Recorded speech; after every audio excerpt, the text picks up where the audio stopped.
So I have a customer brought in an HP laptop. It's a HP Pavilion, and it's stuck on the, every time you turn it on, it's stuck on the automatic repair update, and it doesn't go in there. Now, this would be a really easy problem to fix if I can just plug in my USB and reinstall Windows 11 and everything and just wipe the hard drive. But the main problem is this customer wants to save their old data. So what I'm going to do is, I'm going to take this apart, take the old hard drive out, put it in a new hard drive, and use an adapter to transfer everything back in. So let's do that. Well, step one, you got to get off all the screw here to get access to the back. There's only one. There's still a rubber leg here, but there's no rubber leg, and I received it like that. So let's see if I can find a rubber leg online to give to this customer as well. So this model, the back doesn't just come straight out. Like most of the model, you actually have to pry the top of the keyboard pad, the palm rest out here. So you can see here, I'm trying to pry the top part out here. So this model is a little bit more complicated to take out, but that's no problem. On here, you kind of have to go along here and just pop this out. There you go. And slowly, one step at a time.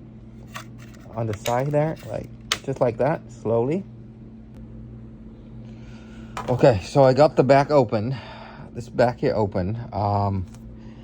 Damn, this is an Intel Optane memory. This thing's right here is really shitty.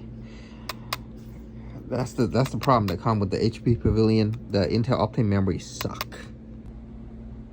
So the one that comes with the laptop is a 256 gig Intel Optane memory.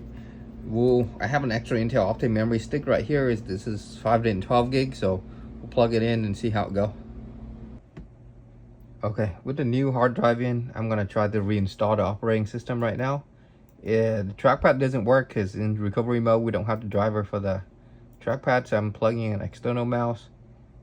We'll do refresh here.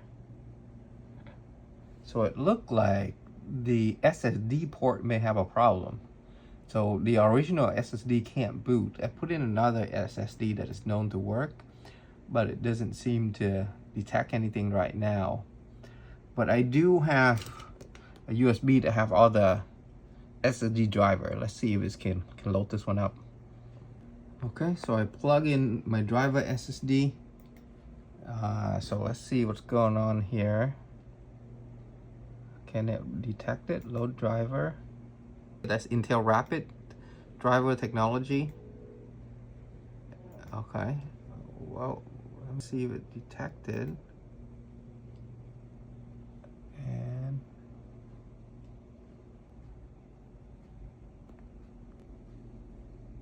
And nope, still nothing.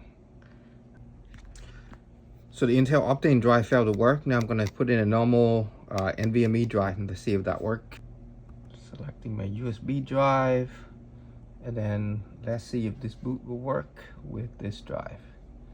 Yeah, all right. If I try all the hard drive and it's not detecting any, then it's the port that have the problem. But hopefully it's not the port, because that means you have to change the whole motherboard. Because soldering in the new port would be pretty insane. Like a lot of work. This drive also not detected. What the heck? So the Intel Optane memory not working. The normal M.2 NVMe not working. This is a 128 gig 2280 NVMe. Let's see if this one works. Nope, nothing. Did not detect the drive. What the heck? So after three different SSD, none of them detected. I have a feeling it might not be the SSD or the port. It might be something in the BIOS. Maybe they have RAID 0 on or something. I have to figure that out right now. Let's go into BIOS. Let's figure this out. Apparently under the BIOS, it detected my SSD right here. With Intel Rapid driver technology under the BIOS is detected, but when installing Windows, it doesn't detect. That's so weird. Oh my god, it worked. After trying this 4 hard drive and this 4 hard drive right here, and then the 5th hard drive, I looked up some old YouTube video from 14 years ago, and there's a special driver for HP Pavilion laptop that I downloaded to this USB, and I got it to detect the hard drive. It's RAID 0, and this model, there's no way to unrate it. There's nothing in the BIOS to unrate it. This is crazy. Okay, I'm installing it now, so Windows should be fully functional on this one. That's crazy. HP